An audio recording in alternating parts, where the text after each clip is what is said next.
All right, let's just jump right in.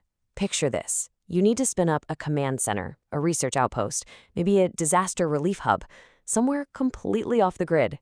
I mean, middle of nowhere. How in the world do you bring the power, the internet, and the heavy-duty computing you need to a place that has, well, nothing? Seriously, what happens? Think about a disaster zone after a hurricane, or a super remote mining operation, or even a forward military position. The moment the lights go out, the cell towers are down, and the internet just vanishes. What do? That's what. Everything just stops. Communication, data crunching, coordination, security. I mean, the entire modern toolkit that we all rely on. It just blinks out of existence. The stakes? They could not be higher. And this brings us to the core problem, what the source material calls the infrastructure void. It's a perfect name for it. It's that critical gap where essential, life-saving work becomes totally impossible, just because the basic tech we take for granted isn't there. And look, this void isn't just some theory. In a real disaster, you can't register survivors if there's no network.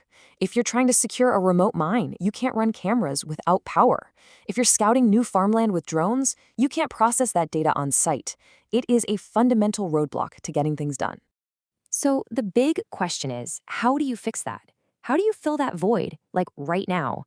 Well, the answer comes in a surprisingly small package. And there it is. This is the whole idea behind the RIOS pilot Expeditionary. It's not just a piece of gear. It's a complete, self-contained infrastructure hub that you can literally carry. It's what they call the first-in solution. And let's be clear, this is some seriously professional equipment. We're talking an MSRP of $45,000. Why? Because it's designed to replace a whole truckload of separate gear and the IT team you'd normally need to stitch it all together in the middle of nowhere. So what exactly is this thing? The source calls it a man-portable sovereign cloud. Now, let's break that down. Man-portable is obvious. It fits in a car or a chopper. But sovereign cloud?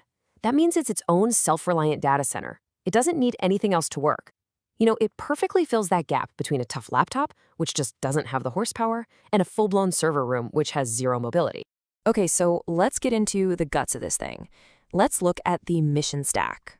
The whole system is made up of 3 color-coded cases that are designed to interlock and work together, almost like a single living organism. First up, we've got the yellow case. They call this one the lungs. And you guessed it, this is the power source, the life support for the entire system. Inside, you've got a really powerful, long-lasting battery that gets its juice from this huge, foldable solar blanket.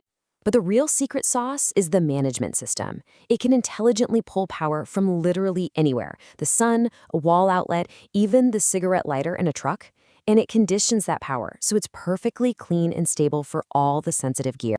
And that right there is its whole reason for being. The lungs act as this critical buffer, you know? They protect the very expensive computer in the next case from what's called dirty power, the kind you get from a sputtering field generator or the constant ups and downs of solar.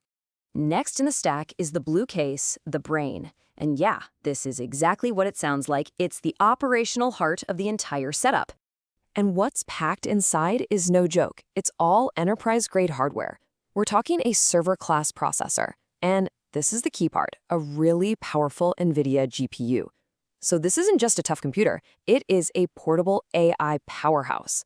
And for connectivity, it bonds a Starlink satellite dish with a 5G cellular connection, which means your internet link is basically unbreakable.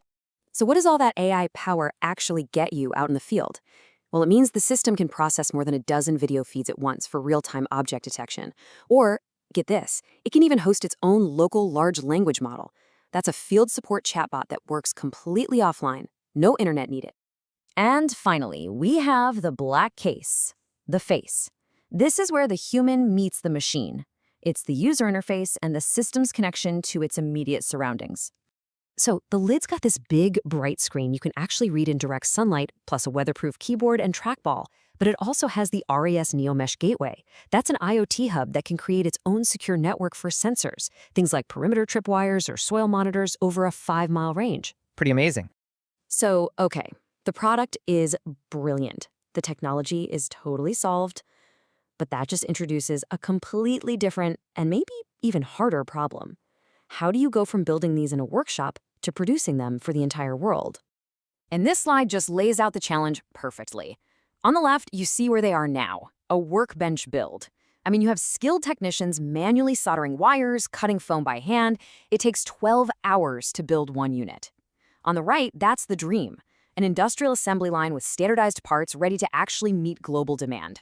And this quote from the company's own internal analysis just says it all. The design is sophisticated, sure, but the assembly process is hobbyist.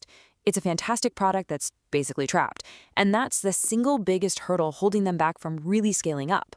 So how do you solve that production puzzle and, at the same time, leverage this amazing product in the market? Well, this brings us to the final part of the story, and honestly, it might be the most clever part of all. The solution is what they call the Trojan horse strategy. It's brilliant. This portable unit is the perfect entry point. It's so easy to deploy, they can get it on site with a new client fast.